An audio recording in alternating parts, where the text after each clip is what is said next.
I was at a 121 gig out in Avalon Studios. Fat Freddy's Drop was playing there, and then I just remember being on the D floor, and then two like friends of mine from school kind of like huddled in and were just like, "I think you're ready, bro." And I was like, what are you talking about? And they're like, "You need to make your own cafe." Over the years, like we've had like I think it's like 5 or 6 different groups of people go and get Swimsuit like logos tattooed on them because they've like appreciated the meeting space of Dixon Street like so much, and like the way that we've served them, and like they've like formed friendships through like pulling up to Dixon Street and having coffee. And well, so you've given them the chance to be a part of something that's bigger than themselves, and that's all anyone ever wants, right? Yeah. Is to feel like they're a part of something bigger than just them. We had our opening party the night before. Oh, right. It ends up being quite a big night. Yeah. And so then, I wasn't physically capable of working the next day. And the health inspectors came in to inspect it, and I was asleep behind the counter. No, Tait, not a great start. Wasn't a great start, but they were happy. Yeah, you've pulled it back. We got it there. The Kitchen Day podcast is proudly supported by Dropper. You know, one of the best things about building Kitchen Day is that I get to talk to venue owners every day, and lately Dropper keeps coming up. Dropper is fast becoming the go-to rostering tool for teams that are over the whole spreadsheet and group chat situation. And it's not just about saving time. From the teams I've been talking to, venues using Dropper are actually running better services because they've got the right people on at the right time. It just makes the whole week run smoother and honestly gives you your Sunday back. If you're still doing rosters the hard way, it's definitely worth a look. Search Dropper or head to dropper.com. Welcome to the Kitchen Day podcast. Today I'm joined by Tait Burge and William Bridewell Roberts, co-founders of the iconic Swimsuit. In the last 4 years, these two have opened 4 swimsuit cafes in different corners of the city, and they have got energy to burn. In today's chat, we talk about the importance of passion. We talk about community and how they've made that into their business model. We talk about how they maintain a really strong and healthy team culture. And we talk about some of their iconic Christmas parties. Let's get into it. I am really interested to know from you guys, where did the name Swimsuit come from? It came from Maranui. Maranui Surf Club. Yeah, the surf club, yeah, because I went there for breakfast one morning with my friend. And this was before even we had thought about opening a cafe. This was just kind of just joking about cafe names. Yeah. And there was a poster in there that said the champion of swimsuits. And so then I just said to my friend, like, "Oh, what is champion cafe? How does that sound?" And then he was kind of like, "Nah, I don't really like that." And then I kind of kept looking at the poster, and then I was like, "Oh, what about swimsuit?" And then he kind of was like, "Oh, yeah." It looks cool. The letters look cool together. The W and the M and the 2 S's. Like it's a cool looking word. it's aesthetic, eh? Yeah, it is aesthetic. Yeah. And then that was probably like 6 months before we kind of started, and then we were getting to like, you know, the days before kind of opening or whatever, and we had to get a name, and that was kind of the only name that had stuck kind of throughout. So we just decided to do it. But I think it's because like I'm from the South Coast, like I live by the beach. There's a kind of idea around like bringing the beach vibe into the city. Yes. So that was kind of another reasoning behind it. Yeah, because there's a real immediately like relaxed vibe to the word swimsuit. And there's a very relaxed vibe to all of your locations. So was that feels like it was pretty intentional. Yeah, I think so. Like we just wanted to make like a brand that could expand outside of coffee, and then like into communities, and it would just give us a bit more opportunity to be able to like do something different that's not directly kind of into the coffee kind of realm. So I think it was just giving us that opportunity to be able to like expand on swimsuit and like outside of coffee. Have you been back to Aranui? Is the poster still there? Yeah, poster's still there. I was there last week, actually. Yeah, I was like there last week as I was telling my friend who's over from Sydney. I was like, that's actually that's the origin right story. Yeah. You might need to get a copy. Ask Bronwyn, you might need to get a copy of that. Yeah. Hang out at the venues. Rewind the clock for me a little bit. How did you both meet? Where were you first introduced? Apparently we went to Plunket together. Okay, not what I was expecting, but great start. We were in Plunket. I think our mums were kind of both in the kind of similar age, so they lived together for a bit, right? Yeah, they lived for a bit. Okay. Wow, this is real tight. But then I went to Wellington College and Willie went to Scots. But yeah, I was having fun at Cole, but I lived in the Seatoon, so like lots of my friends were from Scots, so I would leave my school at lunchtime and go meet all these guys. Yeah, Tate would come pick us up in the people mover, drive us over to Seatoon Beach. Yeah, we'd drive over to mine or Seatoon Beach. So you've grown up together? Yeah, pretty much, yeah. And then we both worked at Mojo as well after that. Was that your first introduction to coffee for both of you? For me personally, I got a job on like an ice cream truck when I was like 11 or 12. So I guess that would have been my first introduction. Yeah. Was watching the ice cream guy making flat whites on a really old machine. So that was kind of the first one, but I guess like the one where it sparked the idea was at college when I did Gateway subject. Right, and then you knew you wanted to be a business owner. Yeah, I didn't really know what I wanted to do, but I just remember like school wasn't for you too keen on me to carry on, so I had to find some sort of niche that I was into. Yeah, there's a really common thread in hospo, eh? Really common thread where just like these like traditional institutions of learning just don't quite fit the kind of more creative, expansive, I don't know, quite ambitious minds that usually end up doing really well in hospo. Yeah. What about you, Willie? Were you a straight A student? Nah, I was never like very great in school either, but I kind of fell into coffee a little bit. Like I did go to university. I started working at Mojo, but also wasn't like super loving it there. And then I went out and started doing architecture, and I did like 2 years at Vic, but then kind of fell back into coffee, kind of started hanging out with my friends a little bit more. Like there was a flat that we used to go to a lot on the way up to where Tate was also at a lot of the time on the way to university, so I never quite made it all the way up the hill. Right. And so that started not going so well for me, so then I kind of fell back into full-time work at Mojo, and then knew Tate like more. We kind of hung out a lot more at that flat on Dixon Street, and then just started like making coffee a lot. Tate was kind of like ahead of me. He was kind of like almost like a little bit of a mentor back then. Like he took me for like after work trainings and stuff like that to like learn how to like flow better on the machine and all that kind of stuff. Yeah. So you guys are both working at Mojo, both on the machine. Yeah. Is this where the conversation starts? Like how where was the first spark for like we've got to work together and we've got to do our own thing? It was kind of interesting one actually, because I'd been working for like a long time and hadn't really saved much money, and all my friends are starting to graduate uni, and so it was getting quite like, where am I at? But then it was a few years ago, well obviously now, but I was at a 121 gig out in Avalon Studios. Fat Freddy's Drop was playing there, and then I just remember being on the D floor, and then two like friends of mine from school kind of like huddled in and were just like, I think you're ready, bro. And I was like, what are you talking about? And they're like, you need to make your own cafe. And so then I guess from that point, that was the mind switch. Like I woke up the next day kind of being like, whoa, did someone say that I should open my own cafe last night? That's crazy. So then I guess that was the point where... The catalyst, Yeah. And so after that was when I started reaching out to kind of people in the industry and stuff like that to help get the ball rolling. What was the cafe scene like at the time?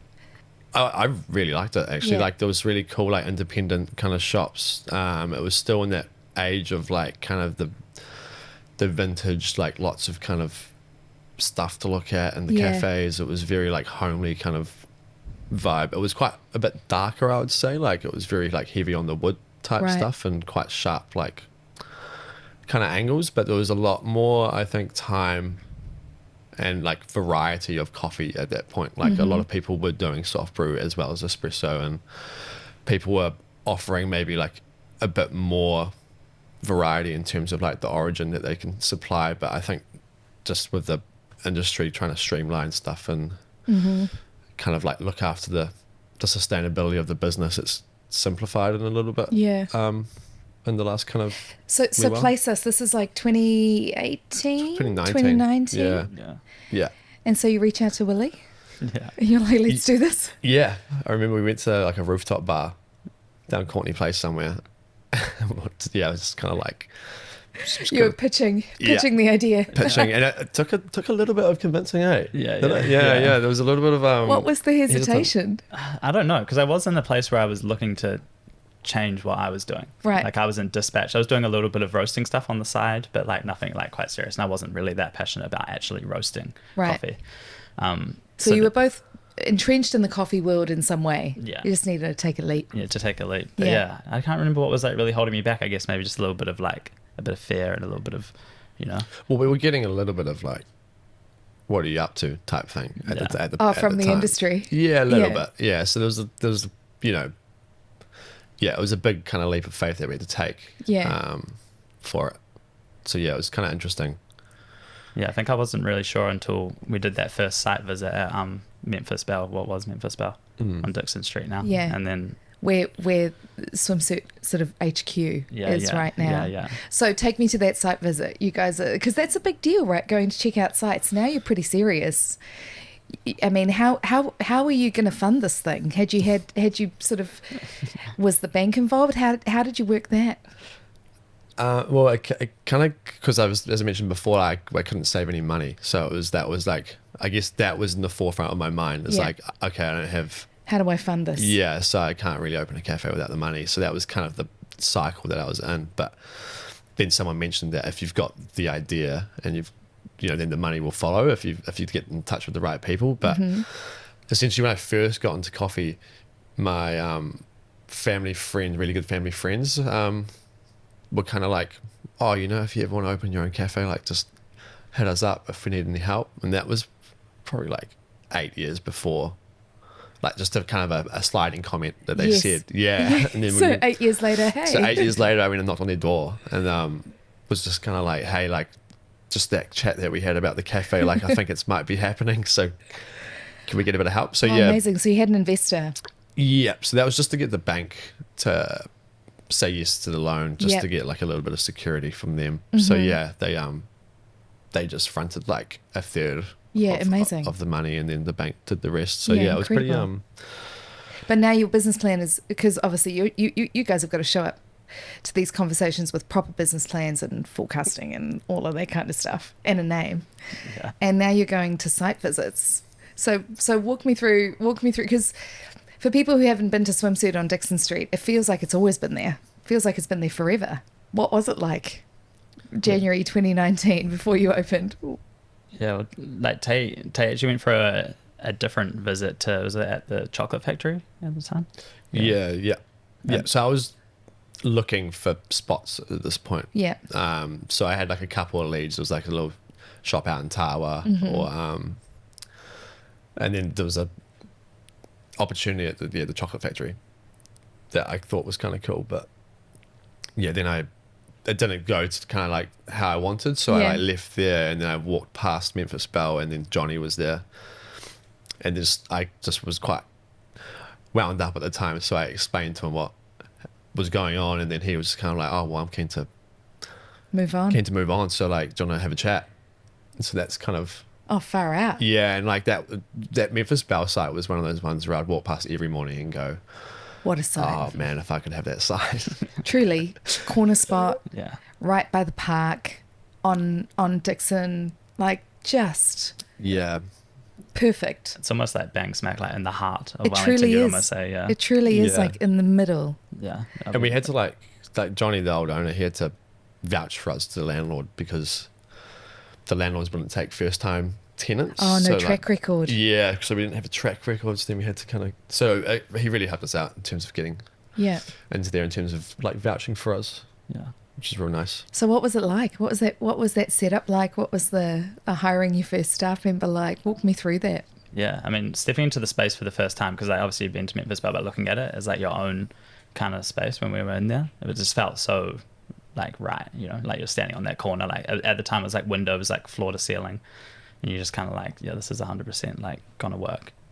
Imagine like, you know, the setup and all that kind of situation. You knew it would work from the start? Yeah, you just kind of that feel spot, it? like you can just feel it inside that. Like it has a bit of an energy. It does. Yeah, and that's only like grown since we've been in there. Yeah, for sure. That's so cool. I know what you mean about like when a location like speaks to you. You're just like, oh, this is, and if it's got to be me, because if it's not me, somebody else is going to jump in here and make the most of this. Yeah. What was the process like from taking over or how fast did that process go from Johnny moving out to you guys opening your first service? We couldn't get too much free rent from the landlord at the start, so it was, and we didn't have a lot of cash, so it was hard and a fast. bit of a race to get it open. Yeah. Yeah, but it was kind of like almost like an extreme makeover type thing. Like we had this like all of our mates in there like painting walls, and I think when we first got the keys it was a bit kind of like, all right, like we're really going on this. And so yeah, I mean we managed to get the cafe fitted out and ready to go in like 19 days. Wow. So it was lots of late nights, Yeah. lots of friends, lots of family helping out. But it was like really awesome to see like the initial kind of community coming together and like helping us get it over the line. Because yeah, it was pretty daunting for us, but I think looking at photos of it now, it's crazy how much the space has transformed. It's like a lot different now to when we first opened it. And it's 7 years old? 7 years old, yeah. 7 years. It's pretty crazy. Sites do that. They settle into themselves. They grow into themselves and slowly sort of reveal their own personality. Yeah. Yeah. And like 7 years into it now, it's kind of like feeling like the space is only just starting to really like kind of settle, Bed in, I think. yeah. And like I think that was like a big part of Swimsuit, was the switch between like it being like Willy and I's flat whites, Right. instead of it being like Swimsuit's flat whites, if that Right. makes sense. So like Yeah. for the first couple of years there, it was quite protective over the machine and like what was going out and stuff like that. And like it was always like, I guess the name of the flat white was more like our personal names instead of Swimsuit's names. So that it was a really nice feeling when we noticed that like shift change from it being like our flat whites to like it actually just being Swimsuits. It was really like nice to kind of see that the brand transformed the coffee instead of like individuals. Yeah. Who was your first hire? Do you remember? Yeah, Ting. Yeah. Ting. Yeah. So we Willy and I ran it for the first 2 weeks, just Willy and I. Just the two of you? Yeah. And How many covers a day? How many coffees a day? When we first started, it was probably like what, 300-400 maybe a bit less. maybe a bit less, maybe like a couple hundred, Yeah. 50 people a day. It's still a lot of coffee Yeah. And we for were two doing- people. We only had about 16 seats when we first opened. Yeah. Right. We only had 2 outdoor tables. Oh, because the pedestrianisation of Dixon hadn't happened yet, had it? Yeah, and we also That's just right. we just Yeah. hadn't We didn't have thought budget of for outdoor outside. seating. Yeah, so it was yeah. It's like mostly outdoor seating now. Yeah. Well, now Yeah. it seats close to like 80 Yeah. people now. Yeah. Which It's incredible. has been quite crazy to see. Was it hard to step back from the machine and hand over responsibility to somebody for the first time? Yeah, it took a long time for us to really get to that point. I Yeah. mean, Tait took a long time to even let me get on the machine, really. Actually, Oh, really? I was just on the till and grill for quite a while. There. Yeah. On the till and grill. Yeah, that was me. I was making sandwiches and, And doing all covering that. breaks. Yeah, Yeah. Stuffed coffees. yeah. It's just I don't know. It was just protective. Like Of we course. we didn't like, like even when we first opened it, we didn't even know what the price or like the profit margin was on a coffee. It was just like, I just know how to make a good flat white. Yes. We'll price it like everyone else is pricing it, Yes. and then we'll just kind of Figure it see out. what happens. And so that was how we ran it for like quite a long time. Was just like check the bank at the end of the day, but like, oh yeah, sweet, we got some. Yeah. we could can pay maybe the wages. Yeah. We'll get our paycheck. It took a while.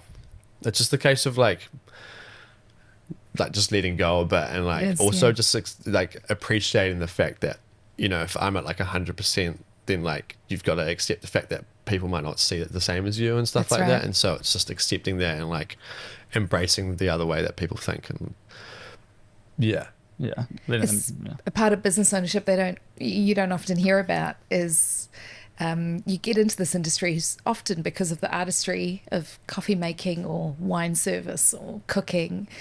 And then if you want to grow your business, grow your team, there's a point where you have to step away from creating the art. And that's really hard because, you know, you find yourself distanced from the thing that got you into it in the first place. What was it like when you finally got led onto the machine, Willy? Yeah, those early days were just like so, I mean, they were so full on and kind of like cowboy and like, but so much fun at the same time. Like building the site with like, I feel like it's like where the whole like community thing like really like took its like roots, you know, Yeah. like we literally had everybody that we knew in there helping us, you know, it was like that community space from like literally the first day we got the keys, there was like all our friends in there on grinders and ripping out benches and all that kind of stuff. And I feel like that's kind of like the seed that's blossomed into like what Swimsuit like has really become as like a business, you know, like we're really like become a community space on that corner for like so many people. Like over the years, like we've had like, I think it's like 5 or 6 different groups of people go and get Swimsuit like logos tattooed on them because of like appreciated the meeting space of Dixon Street like so much, and like the way that we've served them, and like they've like formed friendships through like pulling up to Dixon Street and having coffee. And Well, so you've like, given them the chance to be a part of something that's bigger than themselves, and that's all anyone ever wants, right? Yeah. Is to feel like they're a part of something bigger than just them. yeah, And also that all those friends and family helping out, you gave them something tangible to have a little bit of ownership. You probably have friends and family who come in and are like, I painted that windowsill. Yeah. You know, and that's really that they'll never be able to walk into that space and not see that or not remember, you know, have that beautiful memory. Yeah, for sure. And it just makes you realize that all the people around you that are so talented, and like, you know, the people that like Jeremy who designed our brand, and like there's so many people like in Wellington that are doing like great things that like can help you pull like these amazing spaces together. Yeah, For sure. it's a great vibe in the community. Everyone just wants to see everyone else succeed. Yeah, Do you for guys have the tattoo? Yeah, I got 2 actually. Oh, can I see it? Yeah, I've got one there. Who did your branding? And one there. Oh, Jeremy Hooper is a school friend of ours. Yeah. Yeah. He kind of came on because I think he could sense that we were struggling with getting a logo set up. Yeah. So he kind of reached out and was like, hey, like, this is quite an important part of the business. You should probably get a good kind of brand going. So yeah, he really just kind of stepped up and Yeah.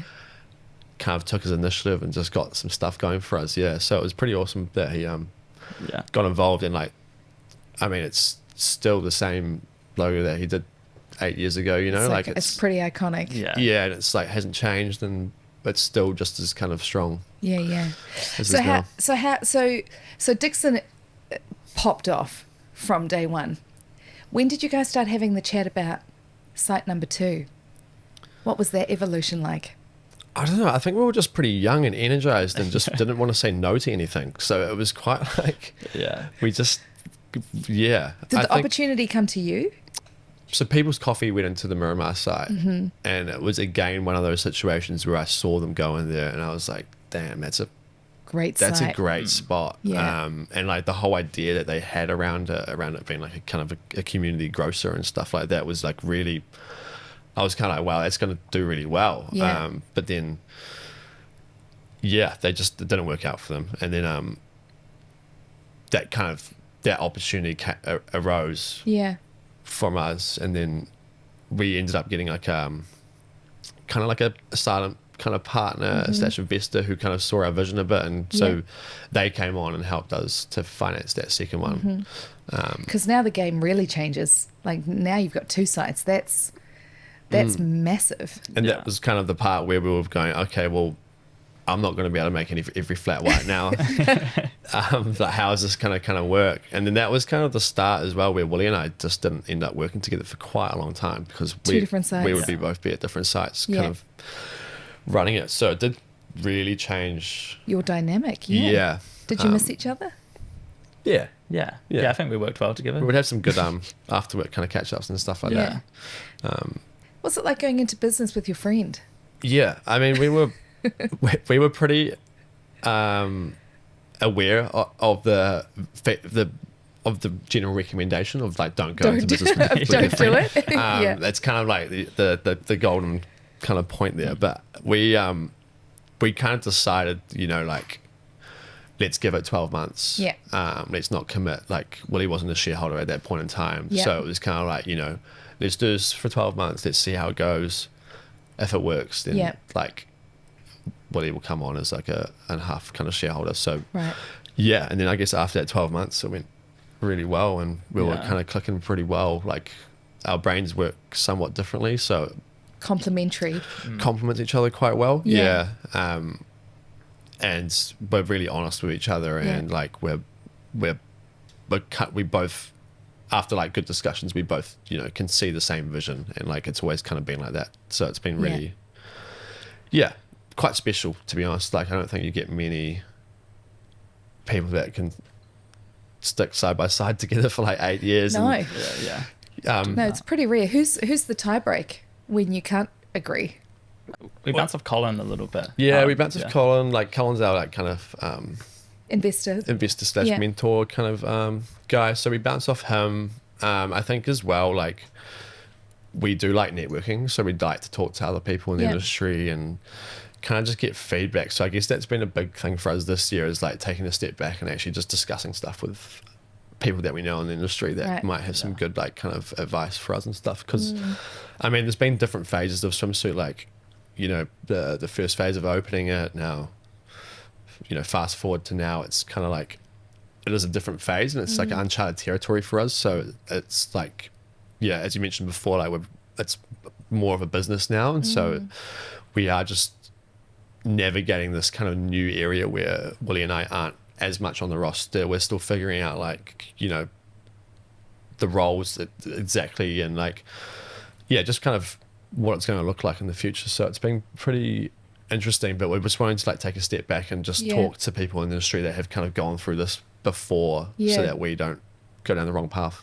It's definitely transitional, because you guys seem to be on a real expansion trajectory, because after Miramar there was Lombard. Tell me about that. So once you'd established at Miramar, you guys are both working there and the venues are killing it, because you're both hubs for the community, right, in two very different places.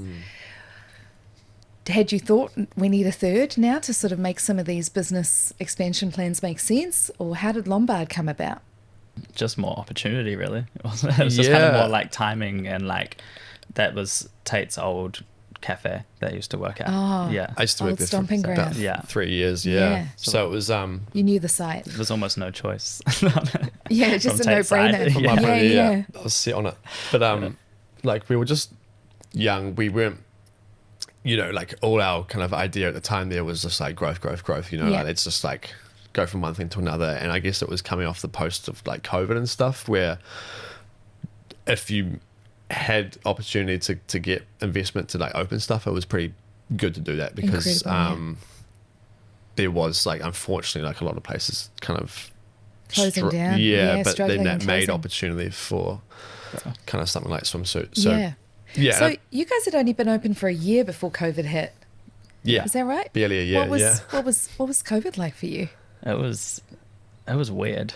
Wasn't it? It was wild. Yeah, you were doing things that you just like wouldn't expect to be doing, right? Like, don't you think it feels so long ago, and it was only just 6 years ago? Yeah. It feels like a whole different life. Like, you're just literally, we're coming up with like FaceTime ideas to like pitch to our audience, like what we're gonna, I don't know, like, there's just like, why are we doing this? We serve people. I had to get pretty creative on it. Like doing Instagram online ordering and teaching people how to make trendy coffees Yeah. on Instagram Live. And You guys are really creative, and you do heaps of stuff in the social space. Who drives that? Does that come from the two of you?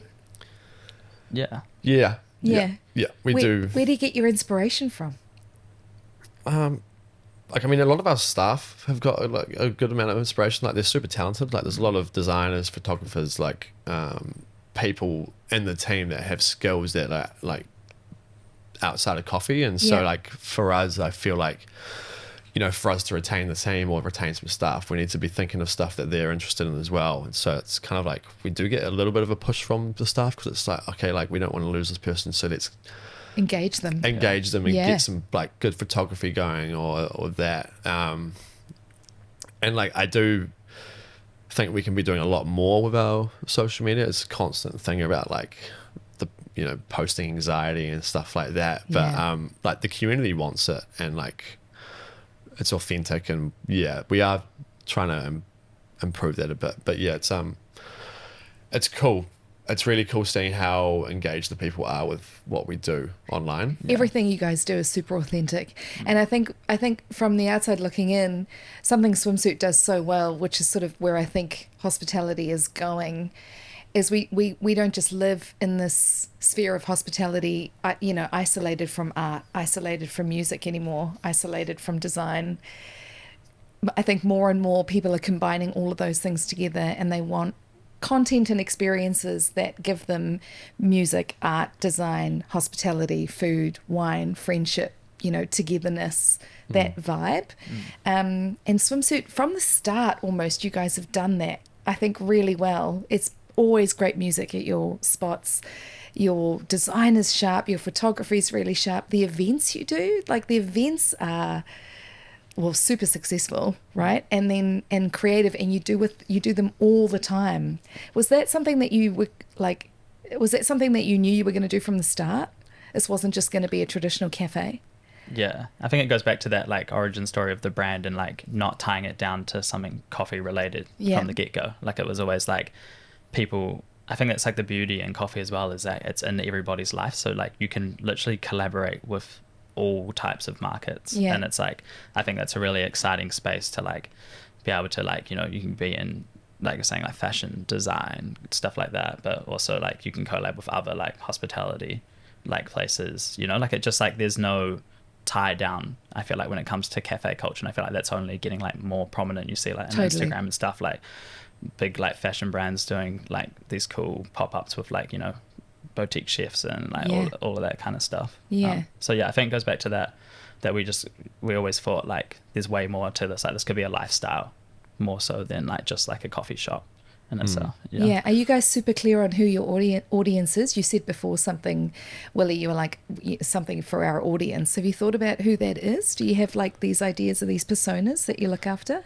I think Willy described it pretty good in that specialty documentary that we had when we were talking about our audience, because it's quite cool to see that we've got like a diverse range at each kind of shop. Yes. Like Dixon Street. I mean, what what were you saying? Oh no, I'm not running that one. Dixon Street's kind of like the younger kind of creative kind of hub in the city.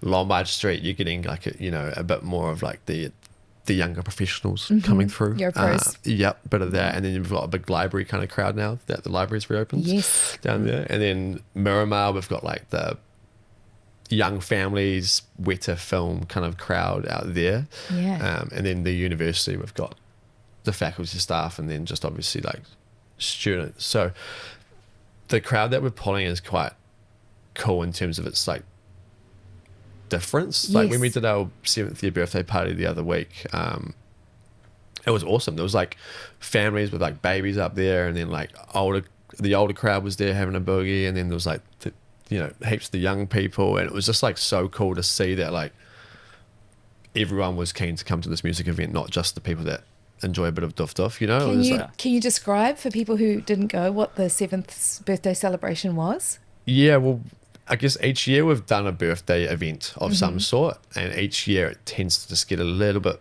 bigger than the last. So it's so we're just kind of constantly transforming this kind of event that we're doing. Yeah. But yeah, essentially we wanted to make it like a mini like a mini festival / mini like Sunday Cuba Duper vibe. That was kind of the theme that we were going for. So yeah, we just had like a nice stage, and we got like the original like 121 sound system from back in the day down from Auckland, and then like we've got a really talented chef, Aoife, that works for us, and so she put on like a really awesome like menu, did some drink specials, and it was really cool to have this event that was like fully in-house. Like we do eventually want to expand it out to like markets and stuff like that, but it was like cool to see that we've got the capacity to like pull off something like that with like what we've got. It was it was really awesome, and like a lot of people turned up, and like I don't know, like even the security, they used to do events for us and stuff like that, and they were just all so stoked about like the crowd and the people and the vibe, and they're just, you know, it was just super like rewarding to see. And like those events aren't profitable for us, like it's just kind of like we just want to put it on for the community, you know, like, and like it's awesome to kind of be able to do that and still get the, you know, the crowd that comes down, because you go through waves of being like, is anyone going to show up, or all that kind of jazz. So it was so you do them even though they're not profitable, because it's important to you guys to host these kinds of events in the community.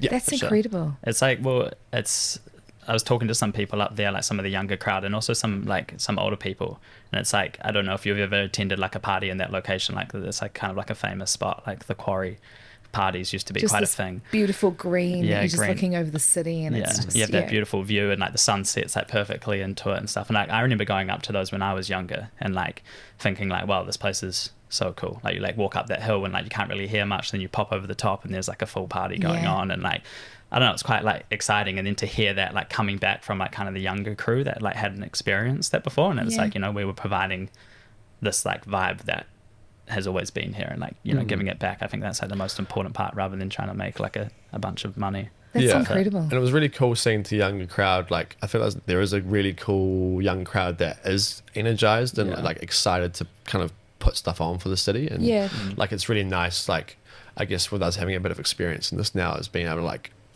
you know, provide like a space for all these people to kind of do that stuff. And it's something that we're definitely like looking into doing like more so moving forward. Tell me a little bit about the very sharp learning curve of learning about business. Still very much learning. I mean, like going back to Dixon Street when it was just Tait and I, and then, you know, get Ting on board, and then kind of got a few more people on board, and there's like 4 of us, and Tate's writing a roster on a piece of paper, on like a takeaway bag, and he's like, all right, here's next week's roster, and like that's how it went. Tate's doing 80 hours. You gotta sort this out.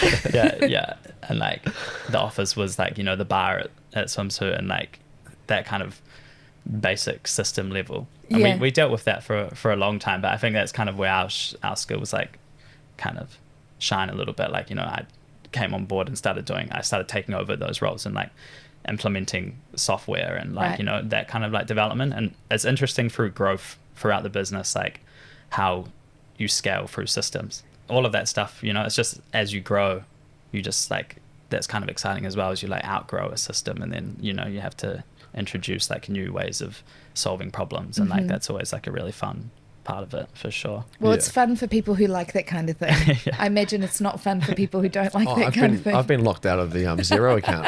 I'm not allowed to touch it.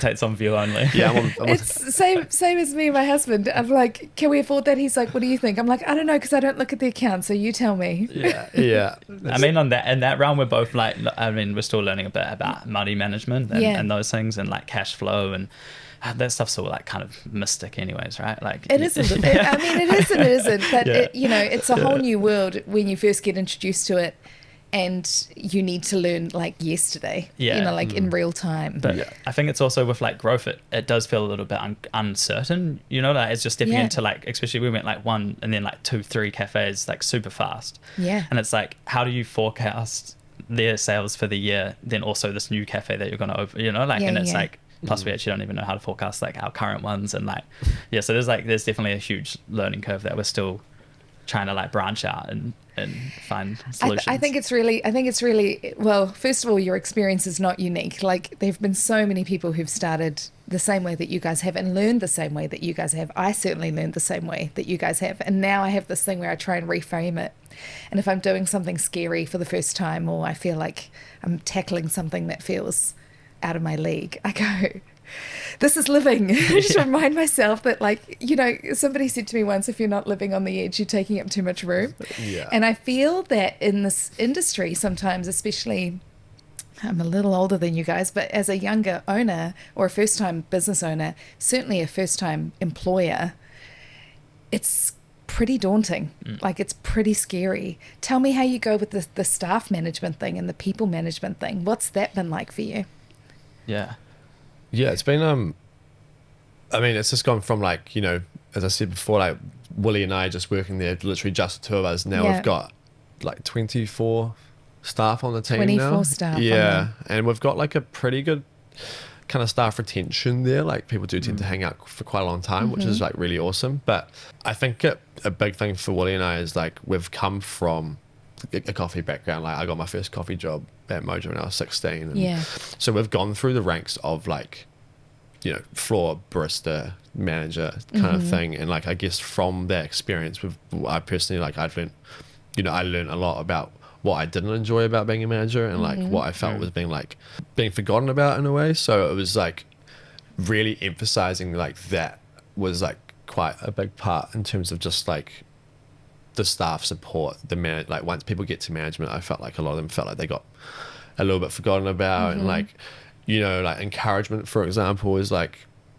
you don't really get it when you get to a management level. Like a lot of people don't get complimented on their flat whites anymore because they're the ones that are doing it to the new baristas and stuff like that. So it's like, I think a big one for us is like nurturing the management and the senior staff, because then that's going to trickle down to like the junior staff. And I think that's been a really big challenge for us, is kind of like when some key staff leave, like how are we going to maintain the vibe and the ethos when Willy and I aren't in the cafe as much. Like, that was a big worry for us. But I think over time we've started to kind of like figure out better systems and better ways. Like the amount of times we've changed kind of like how a staff meeting will work, or like what's told in the staff meeting, or, you know, how often we have the managers meetings, or how important it is to have like bi-monthly check-ins with each team member and stuff like that. There's like all these small parts that make a kind of the overall experience for the staff member like a lot more, I don't know, they feel wanted and kind of valued and stuff like that. That takes a lot of brain space to be thinking about that many people at any given time.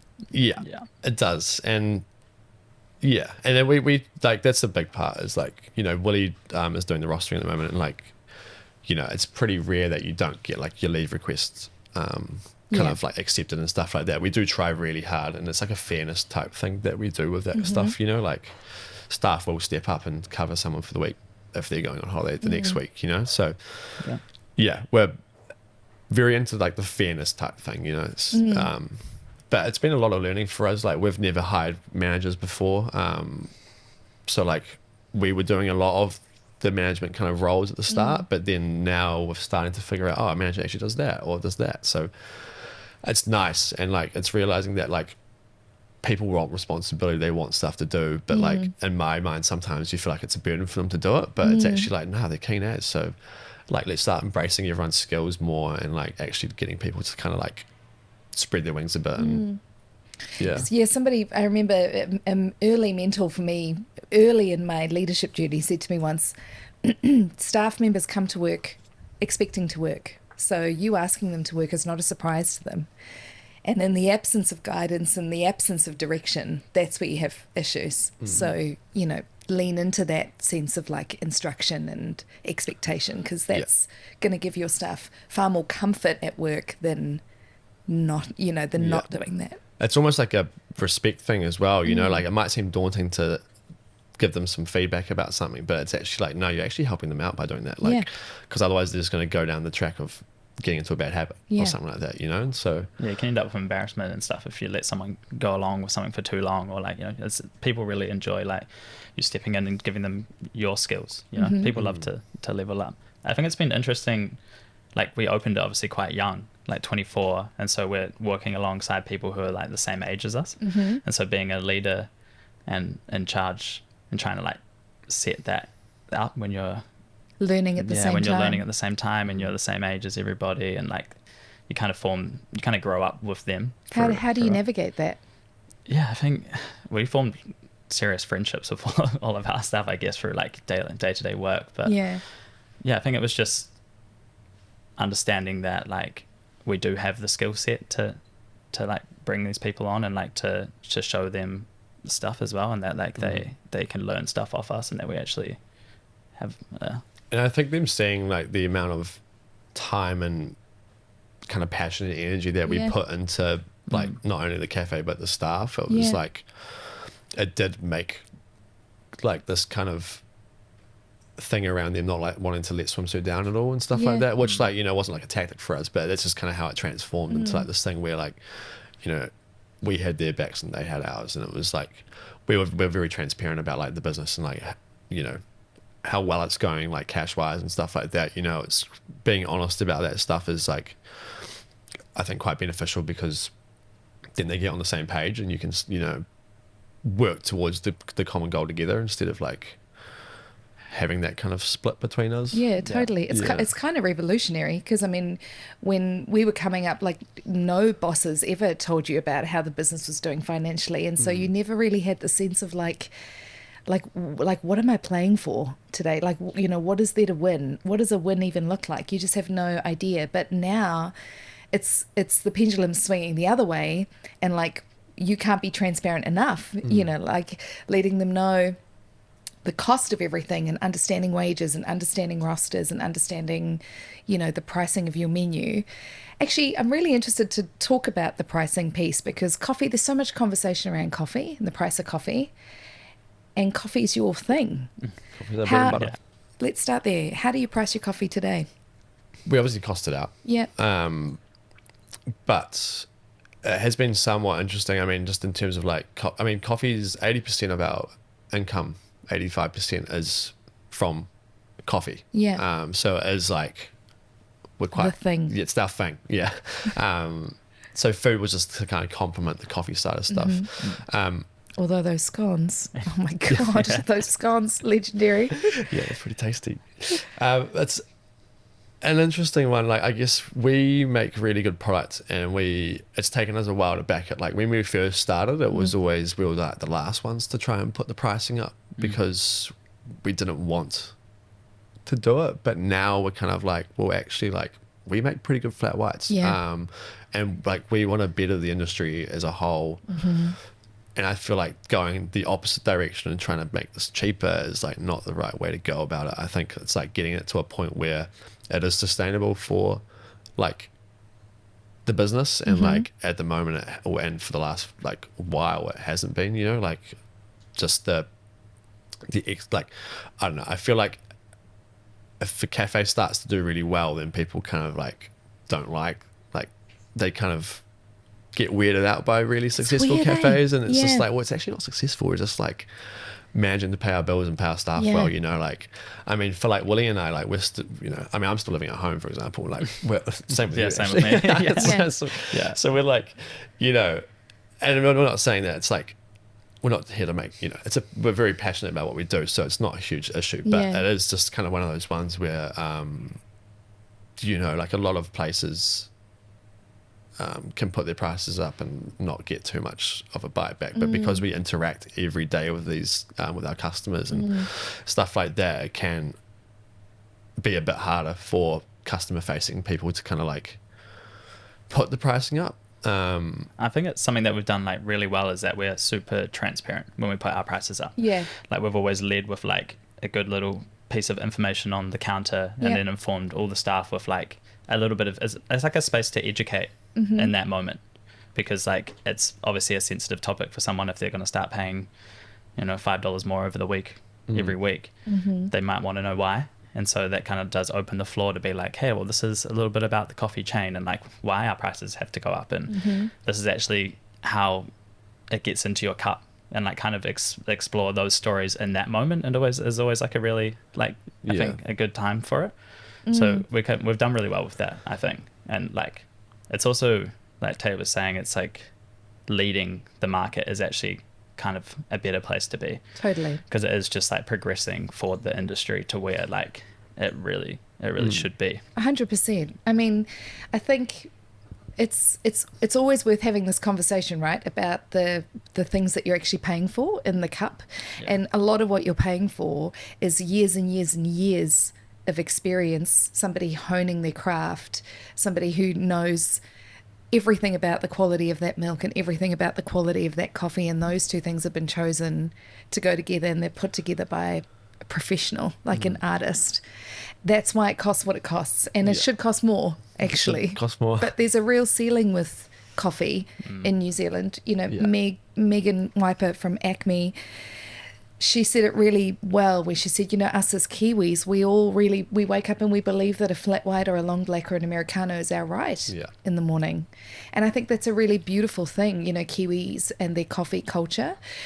But it also does make it really hard to be able to charge what that cup of coffee actually is worth without coming across like some money hungry, you know, profiteer who's just in this for the money, because that's really not why anyone gets into hospo. It's worth saying that. Yeah, it's kind of like finding that sweet spot of where your day-to-day coffee price can sit, where it's gonna pay the bills, but then opening up the option. I think what a lot of cafes are doing now is that whole specialty drink range. Yes. And kind of opening the door for those more expensive like purchases. So when you've got the person that's coming in on the Saturday, or like, you know, their midweek day off, and they want to try something a bit different, there's, you know, more of a coffee program on offer, which is definitely something that we want to like work more towards. Like we've seen a lot of success with like specialty marches and kind of drinks like that create a little bit of hype and fun. But we want to explore the coffee program side of it a bit more as well, and like kind of offer a bit more of an experience to the customer that wants it. Because you already offer so many other elements to the experience. You know, you go in that space, the music is, I mean, I've sat in your cafe and Shazammed the songs that you're playing. It's pretty cool. Like, keep this note for next time. You know, I like, because it's always on point. The staff are always incredible, like always so friendly. You can tell that, you know, they've bought into what you guys are doing in the community. And you go there and you always see other people in the community, because it's such a hub. Like all of these things have a dollar value in some form. You know, you're not just going to a gas station and getting a machine coffee and piecing out. You're going there to get so many other of your senses kind of, you know, stimulated. And like the coffee and cafes in general, it's the cheapest entry into like a hospitality experience for someone. And like for quite a lot of it, like cafes are the first time someone will go to go with their friend for the first time out, you know, by themselves without their parents, and go get a hot chocolate or like a coffee or something like that, you know, and it's like a super special thing. And like I still think that, you know, for us, you know, there's so many processes of getting that bean to your cup, and like I mean, I kind of describe it as like we're like the last person in that chain, and so like therefore we have to like give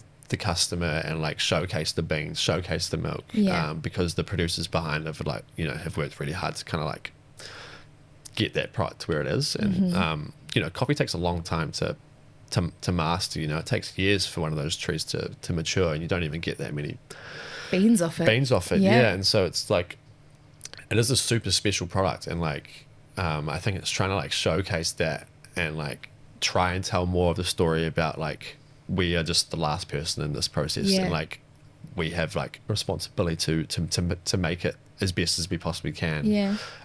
That's I guess like a big thing. The logistics even of coffee in itself, its supply chain to us is super crazy, obviously, but just the logistics of getting milk and napkins and all of that stuff to the cafe is a mission in itself. It's like when we first started, Tait and I would head down to More Wilson's because we didn't have any contracts for like Bid Food or Gilmore's or anything like that. So we'd head down to More Wilson's on 2 mopeds. We didn't have a car for the first 2 years of. We had 2 cafes, but we didn't own a car. Yeah, we only had mopeds. So we'd pull up to Moore's. I mean, I love it. We got cartons of soy milk and like It's like packed baguette up, ingredients, and we're like both heading back down Courtney Place. I think there'll be people listening who could probably remember spotting you guys going down the street with crates of milk on your mopeds.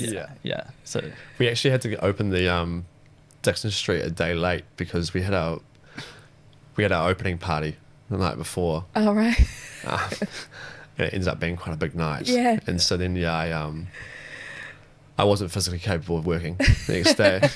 And the health inspectors came in to inspect it, and I was asleep behind the counter. No, Tate, not a great start. Wasn't a great start, but they were happy. Yeah, you've pulled it back. We got it there. Yeah. After 19 days of like absolutely slogging it out, and have to push it out one day. Because I was a little bit too A fragile. little bit carried away. Yeah. Yeah. Do you still have parties like that at Swimsuit? Yeah. Yeah. A little bit, yeah. Like Yeah.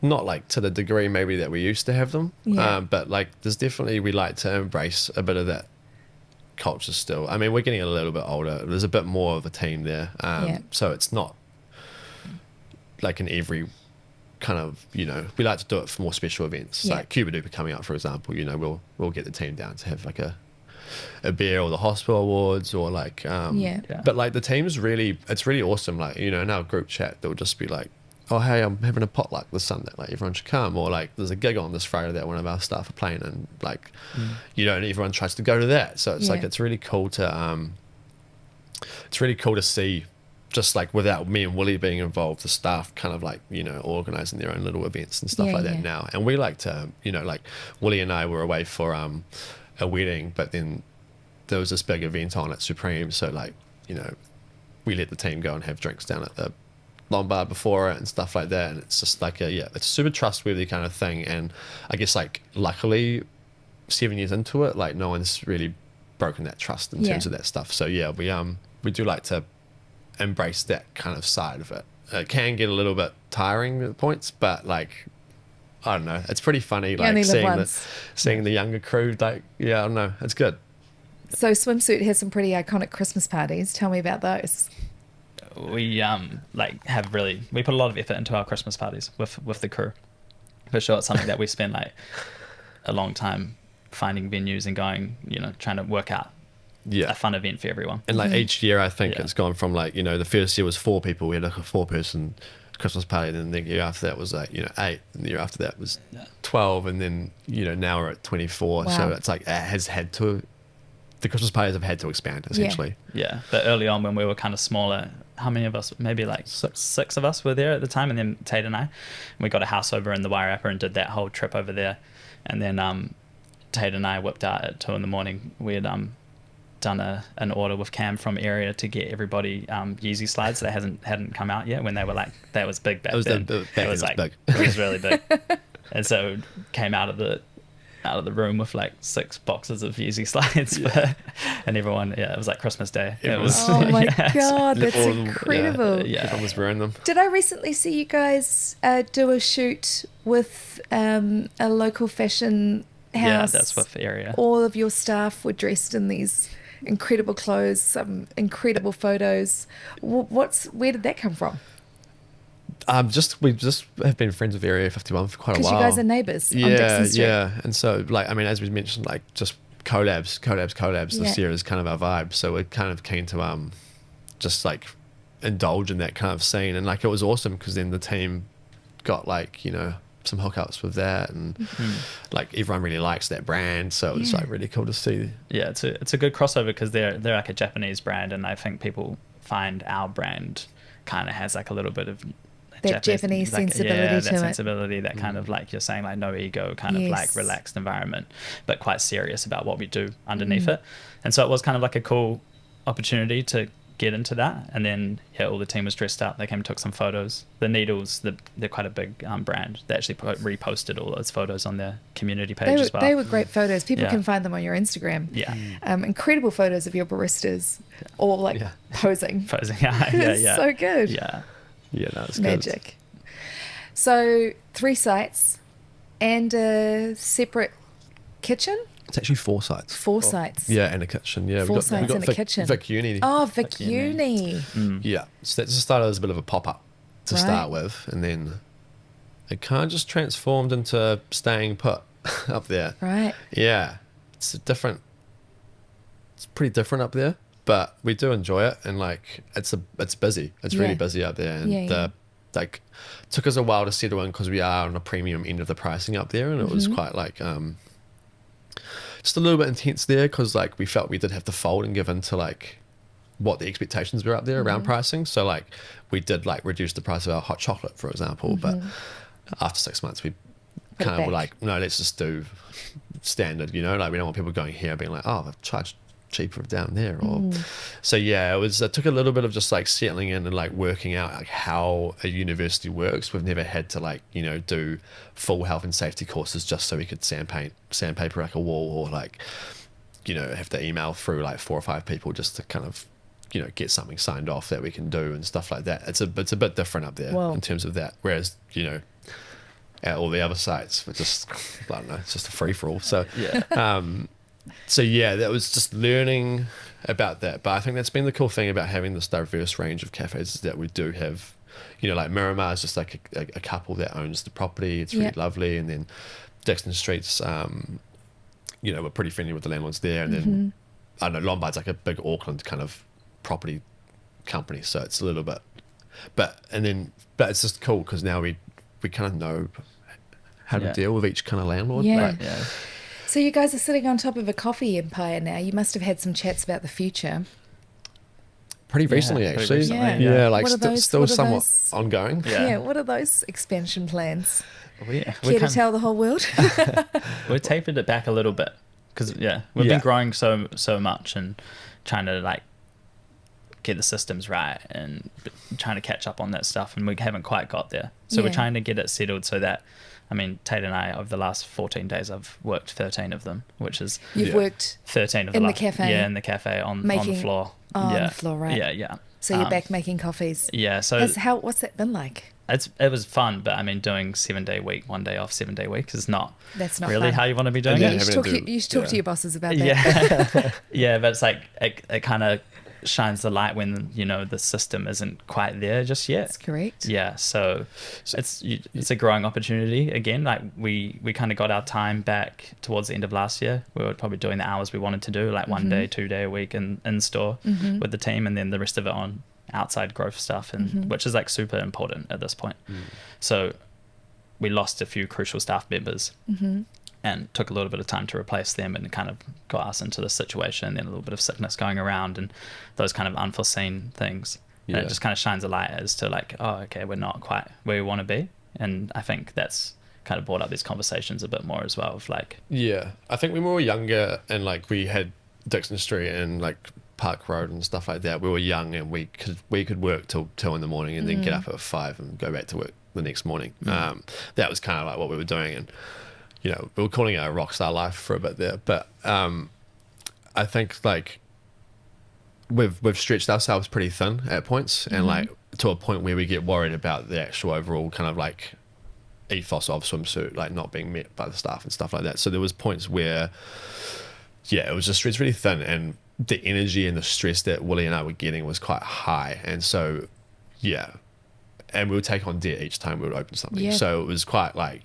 you know, full on like money wise, stress wise, staffing, making sure that the ethos is right and stuff like that. And so I think it's just gone to a point where we're like, okay, like lifestyle is becoming quite important for us now. Like, you know, like there is a life outside of Swimsuit that we like to do and stuff like that. And so I think the idea, I don't know, like having our 7th birthday party, it really like inspired us about Wellington, and like, you know, we do have like, there is like the idea of opening shops elsewhere, but it's not until we've got the systems in place to like essentially have it to like run really smoothly and not scaffold it. And not have like Willy and I in the cafe like sanding the walls all the day. Just like trying to set up, like, you know, we want to get like a builder and you know, like we want to get a bit more streamlined for like if we do any of that stuff. But I don't know, a big goals for us this year is like draw down, get rid of some of the debt that we've got. We want to like try and like look into more of our packaging for coffee and make it more of a Swimsuit based kind of like bean. And just really getting the systems in place so that Willy and I do have the energy and the time to like actually focus, because we build momentum up on stuff, and then we get, like as Willy said, then he has to go work for 10 days in the cafe, and like it's really hard for us to like maintain that momentum. But it's also the bigger picture. It's like, okay, well, the systems aren't working right now for what we're trying to achieve.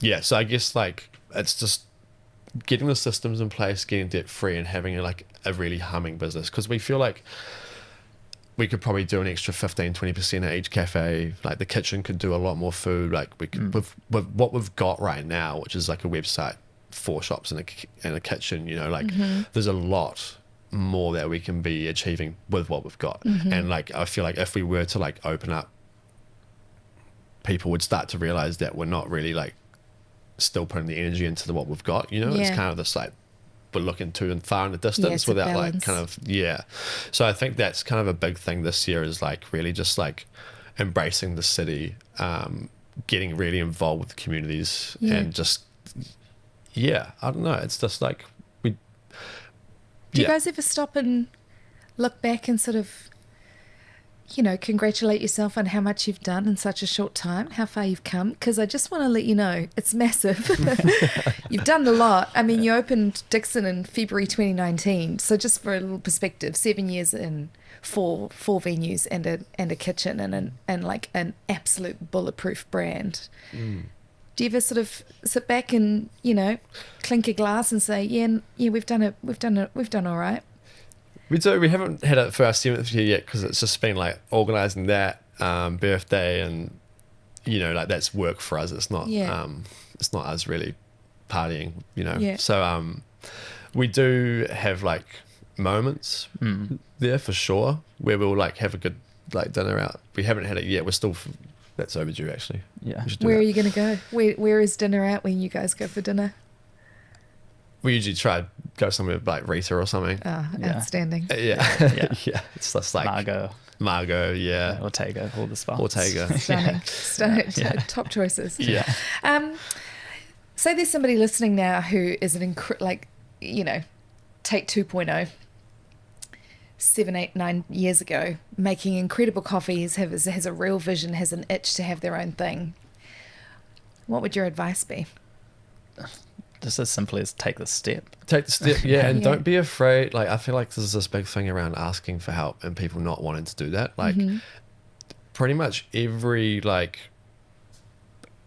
senior, I don't know, person or like someone that's super experienced and that I've asked for help haven't said no, you know. Like the scariest part is just doing it. But like I had to go and knock on my mate's door and say, hey, can you give me like tens of thousands of dollars please for this cafe, you know? And it's quite full on, but like people really appreciate like people that just have a bit of like initiative and stuff like that. And I feel like, you know, I went through the process of being like, oh, I don't have any money, I can't open a cafe. That was my mindset. It was just like no money, no cafe. That was kind of it. But it's just like getting past that point and going, hey, look, like if I've got the vision, if I've got the idea, because I mean like with Swimsuit, like, you know, it was just, we just knew how to make flat whites, you know. And then like now this kind of community, and like we like music, like we like color, you know. It was just kind of what we liked. Has now got it to that point. And so it's just like,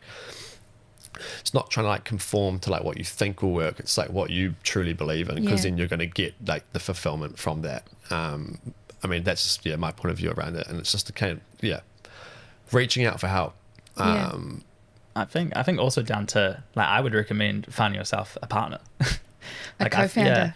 I found so much joy in like doing it with somebody. 100%. Like shared load. Shared load, and also so it's just like bounce off and like you know, the stresses of it, like, you know, you carry them together, to like a staff member and talk about some, you know, stuff can relate to obviously every problem so equally with somebody that's right next to you all the time. You don't have to reach outside your circle to find that wall to bounce off, I guess. That's right.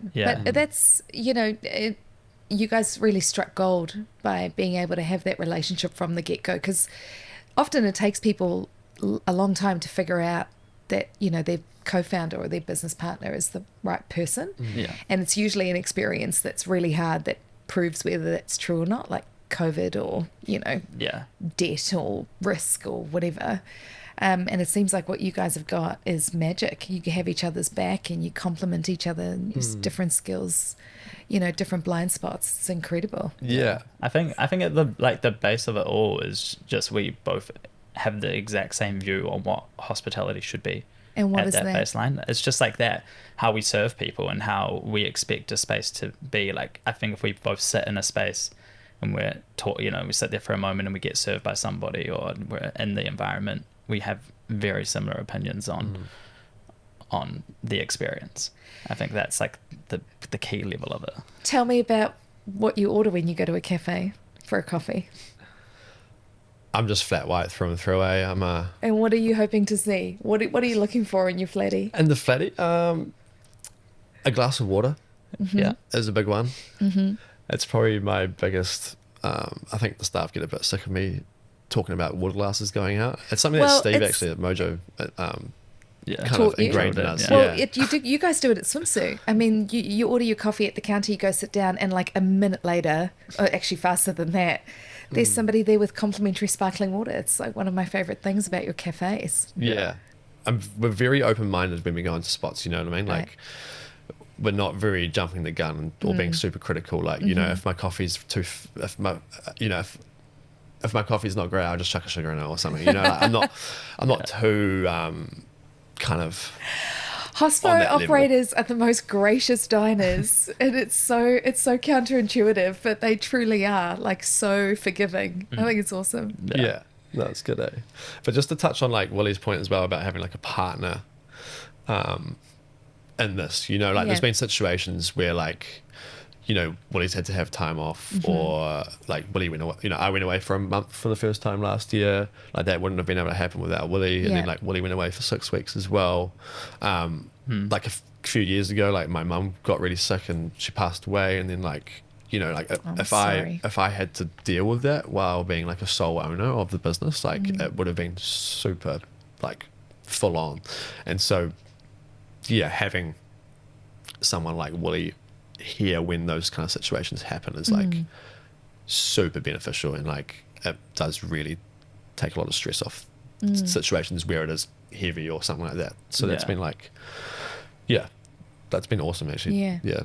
The other thing I would say that I've sort of always noticed this about the two of you, but you have no ego. Do you just hide it really well? Like, you know what I mean? Like the best operators never have, like there's no ego in the business. There's a confidence, sure, and there's like a self-assuredness. But you seem to be pretty humble dudes. Yeah. I don't know. It's just like. What about when somebody doesn't like what you're doing at Swimsuit? And I mean, how do you deal with bad reviews? I ask this question because just at the weekend we had a pretty difficult feedback email come in. One of those when they just detail from the moment they've walked in. And really, really, and it ruined my day. I take those kinds of things so personally. I mean, we've talked to a couple of operators who deal with reviews in different ways, but it truly ruined my day. I was heartbroken and I took it so personally. Still feel tender about it. It's maybe why I'm bringing it up, is to get some reassurance. How do you guys deal with that kind of thing, considering these are your babies? Yeah, I mean, it has been a constant kind of like question about like, I mean, we never reply to reviews on Google, but now we're like 300 deep, and I'm like, I kind of want to reply to these reviews, but then it's just like, where do I start? Do I say thank you to the person that came in 7 years ago, or like, it's pretty interesting in that respect. But we take them somewhat quite lightly, like if we do get a bad review, like I will kind of pick it apart and try and look at the wording around it, and it's always got the team's back kind of in that situation. But recently we had a time where we had a couple in a row that had a similar kind of behavior or pattern that we kind of saw, and so then that was kind of like, okay, well, we should probably look into this a bit more, and stuff like that. And so we are wanting to use it in a way to like keep the team going, because what we've noticed is that if we get a 5-star review, like all the team like loves it, everyone's like, yeah, 5-star review, like, but then we don't really like show them the bad feedback that we get from stuff. So it's now it's kind of like, okay, well, like let's just like put out there in the team. We don't really want to make it very, very intense, but like I think it's realizing, like, I mean, we just grew up with the idea of like Google reviews, you know, that's nothing take really. it with a grain of salt. Yeah, but like I guess like from my experience, you know, I went traveling for the first time in a long time last year, and I was in Scotland, for example, and I was just like, okay, well, I want to find some coffee shops. Like, I'm going on Google, you know, and like. It's crazy how that happens. Yeah, How fast you come around. And so then I was like on there, and I was going, okay, like there's value in these. This is actually kind of important because like I'm looking at these reviews and actually like reading some of them, you know. And so I think that was realizing that, like, especially for Dixon Street, Dixon Street's like it's quite tourist heavy. Like, you know, we do get cruise ship people coming up and stuff like that. And so it is, like a big thing that we push is like, you know, just the one bad experience can stop them coming in for forever. Yeah. And even with people that have come in for, you know, 5-6 years, if they have a bad experience, you know, they could potentially not come back. And so it's just kind of like we try and push the kind of like, you know, be treated how you want to be treated, and kind of like like own the space that you're in, take pride in it and stuff like that. And you always go through waves, like, you know, I just completely don't agree that Google should let someone do a 1-star review with no context. Like you shouldn't be allowed to like do that, for example. So there's a few things around it, and like hospitality does have like, you know, even though we're probably like the least margin, the least profitable, all that kind of stuff, we usually get the most criticism on like what we do, which, you know, it's sucks. hard. But it makes, and then, you know, there's the whole thing about, you know, we're pretty well rated on Google, but because we're not paying to get up onto the top of the ads, or because I don't know how to work SEO stuff or whatever. Neither do I. Don't worry. It's another system I need to master. So there's like a whole, like, you've got to really work the game online for that stuff. Yeah. Oh, that's so interesting. I think you just got to take them with a grain of salt, the good ones and the bad ones, and it's just about like understanding and having that confidence of what you do, and understand that, like, you know, we're serving 450 people a day. There's bound to be some experiences in there that aren't so great, right? And that's just human nature, right? You can't be perfect to every single person, and also some people might not just enjoy what you provide. For example, our music. Some people don't like our music. Who doesn't like your music? we get so many reviews saying like the music's too loud, so we made a hat out of it that said turn the music down, because it was a review that we got on Google. But yeah, I think it's just having that confidence in the team, and like I think how we mitigate those bad experiences is that we go over the top. You know, we use that again as like another opportunity to have a service point. Someone has a bad experience, you go out and you talk to them a little bit, you offer them, you give them a free coffee, you say, hey, I'm like sorry about, you just be really transparent. I think it's just like the whole, like we were saying before, like it's kind of like the new wave of it is everything is super transparent. Well, that's how I responded to this feedback. I was like, do you mind if I give you a call? I'd love to chat about this on the phone, because I feel like a human conversation would just be more connective, first of all, and would maybe take the sting out of some of those words a little bit, those words on the screen. And I maybe would get a bit more context, and, you know, they could hear my voice, and there could just be like an authenticity to that exchange, whereas just an email, straight to the heart. It's not very personable. Probably written by AI, as they said. Well, you'd be surprised how much that happens these days too. Do you reckon Wellingtonians are spoiled for choice now when it comes to coffee?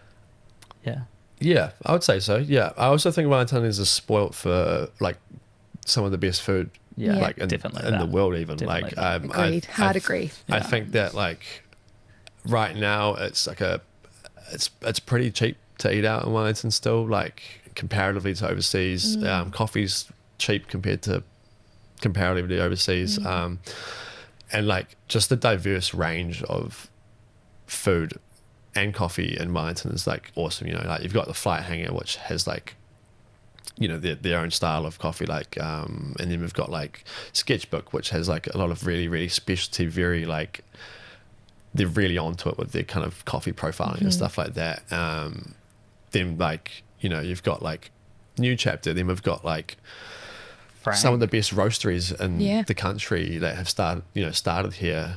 So it's definitely I think we went through a wave where everyone was really worried about the future, and so everyone consolidated their offering and like had kind of simplified it. But now that things are starting to kind of settle, and like the uprise of like signature drinks and stuff like that, you're gonna start seeing, I think, a lot more diverse range of like coffee and drinking styles, and like, you know, people bringing back soft brew, or because like, I mean, as you mentioned before about that person saying that, you know, there's the wine list and stuff like that, like I do agree in a way, like, you know, like you can put like a $16 coffee on there and like someone might be keen to buy it, you know? Absolutely. If you can tell that story and tell the difference between that and a, you know, $6-7 Americano, there's no reason why that should be different to a house pour red and a glass of Burgundy wine. Yeah. And like, it takes a long time to train up on coffee as well. So it does take a really long time to train up on coffee, like to become a professional barista, somebody who is like world class. It's a skill, obviously it's a learned skill, but I don't think people realize how many coffees you got to be putting out to get to a stage where you consistently serve up perfect flatties, perfect coffees every single time. Yeah, for sure. Yes, it takes. How much training do you guys do with your staff? We try to do. Well, it's been like we've gone through so many iterations of of how we do it. Yeah. So it's always been quite like interesting. But we're setting up like a coffee training room in our kitchen space. We've got like a machine up there and stuff. We're wanting to implement like a new coffee program to get like more engagement around coffee, and just go back to the roots a bit and be like, okay, like coffee's our main thing, like let's just get everyone super kind of knowledgeable with that stuff. Touching on that, I think equipment has changed so much since we were first in coffee. Like we used to grind off, weigh the shot, put it in, manually extract, weigh that shot. So like I think we have that in the back of our mind and we understand all of those concepts, whereas now, you know, you just put the portafilter into the grinder, it's all self-weighed, automatic. you put it on, it's volumetrics, it's going to stop. So someone can learn to pull shots without even having a clue about the extraction. And it's really easy to skip those steps when someone's coming through the program. Like they can just jump onto shots quite early and then be doing it, and they understand the drinks we're making and how we make our drinks, but they don't actually have that base knowledge of why we're extracting the shot we are, and like you know why it's a certain weight and what we're looking for when the coffee's dripping and stuff. So we want to go back to that and give that base knowledge. That's incredible, because I often get young baristas apply and it will say I've got the Mojo certificate. My mum actually teaches that course. Really? Well, I was going to say you could do the swimsuit certificate now. Well, that's kind of like, I guess, like a goal for, I mean, I guess us, but like as well, like, I mean, I'm super passionate about now seeing our staff like making awesome coffee, and like I think it would be an awesome, I guess, like a goal for us early on was to like become like nationally like known as really good coffee trainers. And I still think that's something that we want to pursue and like try and achieve, to make it so that like if someone applies for a job with us, they know that like the training is that they're going to be really awesome baristas in like 6 months time. You know, that's kind of what we're keen to try and strive for and get to, for sure. Have you ever had a staff member leave and go and open up their own place? Has that happened yet?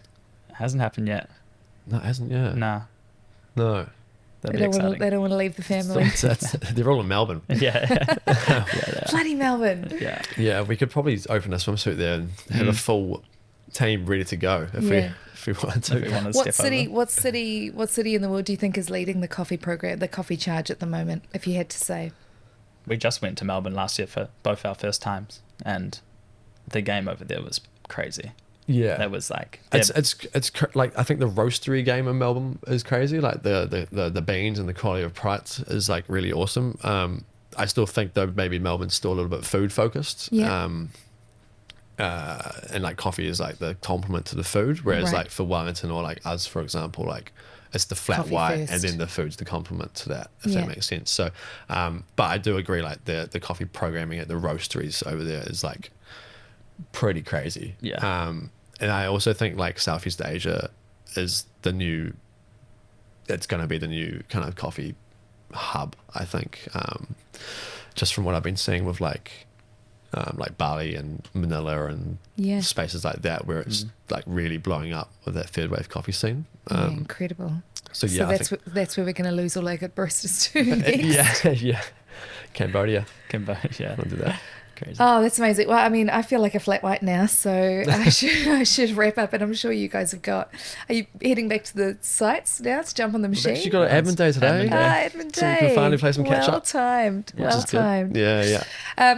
I just want to say thank you both so much for making the time today to share your story. I think there'll be heaps of people listening who are already in love with Swimsuit, already feel like, you know, that brand is really close to their hearts, who maybe haven't heard your story. And so I think this is incredible, just an incredible gift that you've given us today to bring us in on the journey, and what an incredible journey it's been. And so in such a short amount of time, just 7 years. Yeah. Magic. It's gone fast. Here's to the next 7. 7. Yeah. Yeah. Thank you so much, Tait and Willy. No, thanks for having us. Yeah. It's a good Appreciate time. it. And that's a wrap. Thank you so much for listening. I've been your host, Dominique Faree McMillan. The Kitchen Day podcast is made with the support of the incredible people at Coffee Supreme and the team at Craigie Range Winery. Today's episode was filmed at Loretta Restaurant on Cuba Street pre-service, so please forgive any ambient service sounds in the background. The Kitchen Day podcast is filmed and produced by John O'Tucker of Empire Films. If you enjoyed today's conversation, I would love if you could like, subscribe to the podcast channels, and share this conversation with friends who love hospo as much as you do. Thank you so much for listening, and as always, have a great service.